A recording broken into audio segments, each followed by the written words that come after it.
नमस्कार मित्रों, astro talkies में आप सभी का स्वागत है। बहुत दिनों से मैं आपको वीडियो नहीं दे पा रही थी क्योंकि मेरी जो स्थितियां हैं वह इतनी ज़्यादा परिवर्तनशील हैं कि पिछले 2 महीने से मेरी यात्राओं का कुछ अंत होता दिखता नहीं है। फिर भी मुझे जैसा मौका मिलता है मैं शॉर्ट्स के रूप में कुछ ना कुछ अपना देने का प्रयास करती हूँ।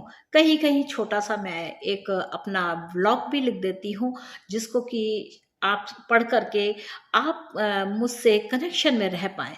तो अभी क्या हुआ कि एक मेरा फॉलोअर है और उसने क्वेश्चन किया कि जैसे मीन राशि है तो मीन राशि का कैरियर पाथ क्या हो सकता है, यानी कि 2023 में, यानी कि 2023 में जो मीन राशि वाले जातक हैं उनके लिए कैरियर की कैसी स्थितियां रहेंगी।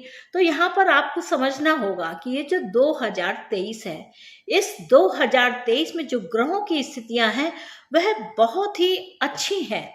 देखा जाए जो गुरुदेव है, यानी कि आपके लग्न के जो स्वामी बनते हैं वह गुरुदेव राहु के साथ होकर के द्वितीय भाव में स्थित हैं। अब द्वितीय भाव में स्थित है यानी कि आपके कोष की वृद्धि के लिए आप स्वयं बहुत प्रयास करेंगे। यही जो गुरुदेव हैं वह आपके 10th भाव के भी स्वामी हैं, यानी कि कैरियर के पाथ को निर्णय देने वाले बनते हैं।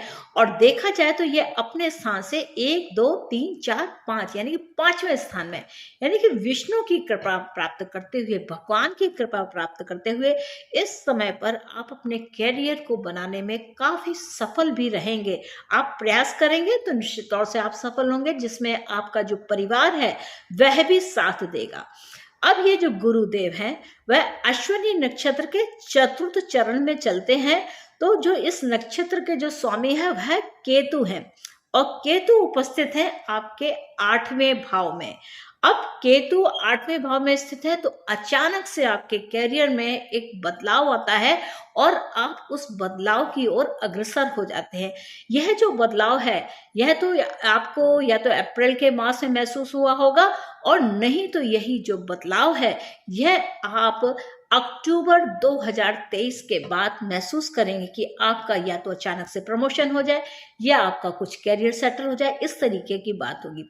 और गुरु जो है वह मेष राशि में, मेष राशि यानी कि मंगल की राशि, तो यह मित्र राशि में गुरु का मंगल के साथ मित्रता का भाव रहता है। और यह आपके जो गुरुदेव हैं भाव 10 यानी कि सामाजिक प्रतिष्ठा, आपका कैरियर, आपका लोग जो समाज में आपकी जो चित्र देखते हैं, आपकी जो प्रस्तुति देखते हैं उस पर आधारित होता है। यानी कि गुरु जो होते हैं, आपने जैसा भाव रखा वैसा आपका यहाँ पर कैरियर पाथ होगा। आपकी जो सामाजिक प्रतिष्ठा है वह कुछ बहुत ही सुंदर तरीके से बढ़ी हुई है, क्योंकि गुरु के साथ कहीं ना कहीं बुध का भी समागम है। अब बुध भी इसी राशि में, बुध तो हालांकि आपके साथ थोड़े समय के लिए मित्रता का भाव रखने के लिए आए। ये 24-25 दिन या 26 दिन आपके साथ में रहेंगे और इसके बाद यह आगे बढ़ चलेंगे। तो यह गुरु भी साथ में है, साथ में मुख्य प्रभाव जो है वह राहु का है। कहीं ना कहीं यह एक एग्रेशन दे रहा है, यानी कि गुरु तत्व को और बढ़ाने का प्रयास कर रहा है। इसे कुछ गुरु चांडाल योग भी कहते हैं, लेकिन जब यह शुभता लिए होता है तो यह योग का काम करता है। और कहीं यह जो गुरु है वह नीच तत्व की राशि में हो तो यही जो योग है वह दोष में परिवर्तित हो जाता है। तो इस प्रकार का रहता है। यहाँ पर मंगल और शुक्र की भी युति है। तो मंगल और शुक्र आपके 5th भाव में स्थित होकर के, तो मंगल और शुक्र का जो संबंध है यानी कि वैभवता के लिए प्रयास करने का, इच्छा शक्ति के लिए आपका जो प्रेरणा होकर के काम करना। और जो मंगल है वह शनि के नक्षत्र, देखिए किस प्रकार से यह ग्रहों का एक दूसरे से संबंध है, शनि के नक्षत्र में है। और शनि जो है वह शतभिषा नक्षत्र में यानी कि राहु के नक्षत्र में, तो कहीं ना कहीं यह द्वितीय भाव से इनका संबंध यहाँ पर बन रहा है। मंगल का शनि के नक्षत्र पुष्य में होना नीच है, लेकिन अगर यह त्रिकोण भाव से संबंध रखता है तो यहाँ पर जो उसके नीचता के जो फल होते हैं वह कहीं ना कहीं काफी कम हो जाते हैं। यानी कि जो मंगल का जो नीच तत्व दोष है वह थोड़ा कम होकर के, क्रोध वगैरह थोड़ा कम होकर के शांति पूर्वक कार्य करता है। अब वही शनि को देखा जाए तो शनि क्या है, शनि 12वें भाव में है, खर्चा बहुत अधिक, यानी कि यहाँ पर क्या है, जितनी आमदनी हो रही है उतना ही खर्चा भी हो रहा है।